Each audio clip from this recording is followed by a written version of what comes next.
Oh, I've had the most dreadful luck.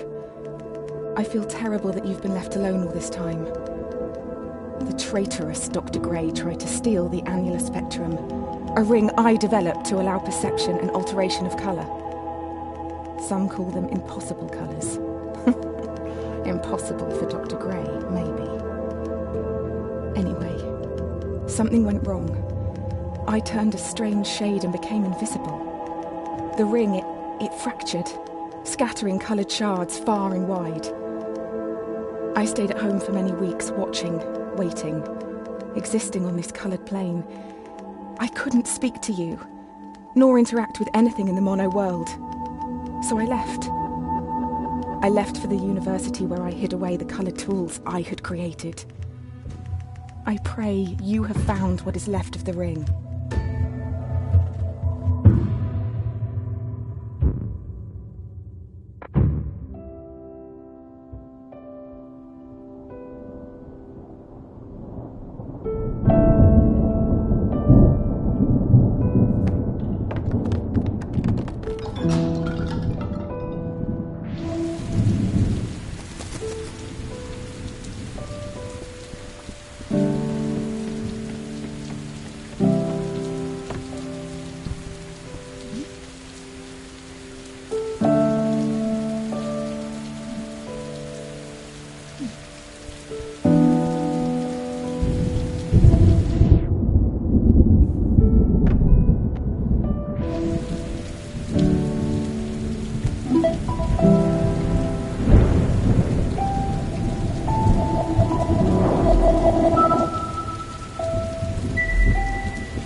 Since the beginning, we have pointed to the sky and declared it blue.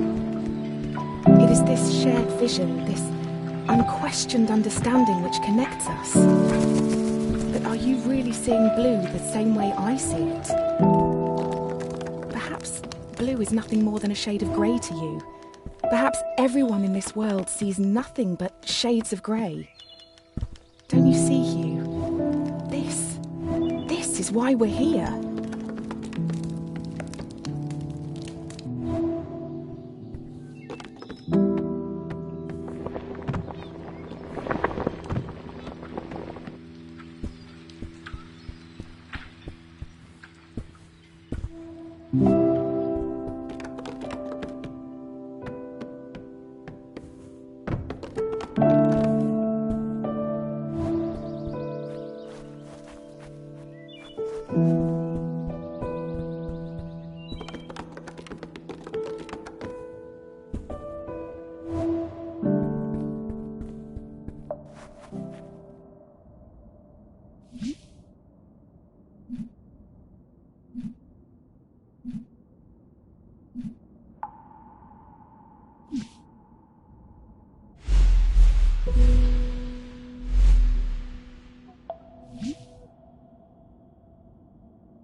When you enter a cave expecting a waterfall, the chances are your expectations will be met.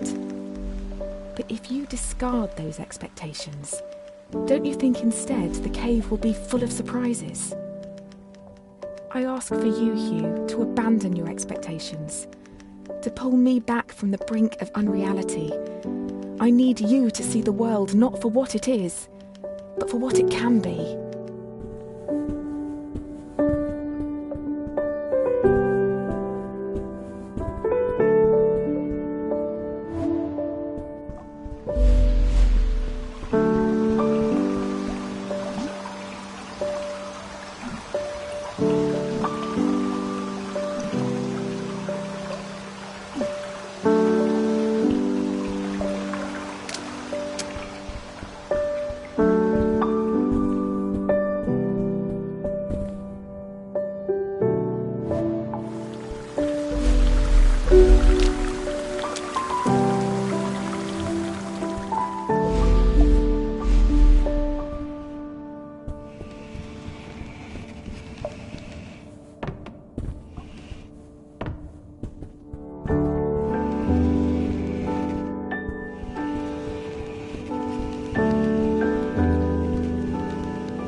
Did you know, Hugh, that purple is at the very end of the visible spectrum?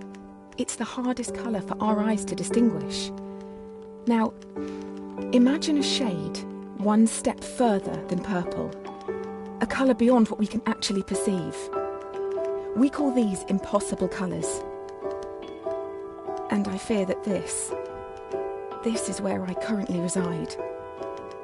If reality is rooted in our perception, and you cannot perceive me, do I even exist to you? I'm sure that I do. I mean, you're reading this letter, or at least I hope you are. I'm sorry, but existing in this strange state of impermanence does funny things to you, Hugh. It makes you question what is real.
The university gardens were bathed in an earthy orange light when I first met Dr. Gray. Summer had come and gone, and a cold autumnal crispness had caught me off guard. I sat on the grass, surrounded by my books and papers, when a cool breeze threatened to blow my notes across the lawn. A page escaped my reach and took flight. A man not much older than myself chased after it, catching it on his third or fourth attempt. I remember his gentle smile when he returned it. He started talking, and I was surprised that he had read my work in the university journal. He said he was a professor and that he hoped we could work together someday. It's funny, Hugh, how something so small can change so much.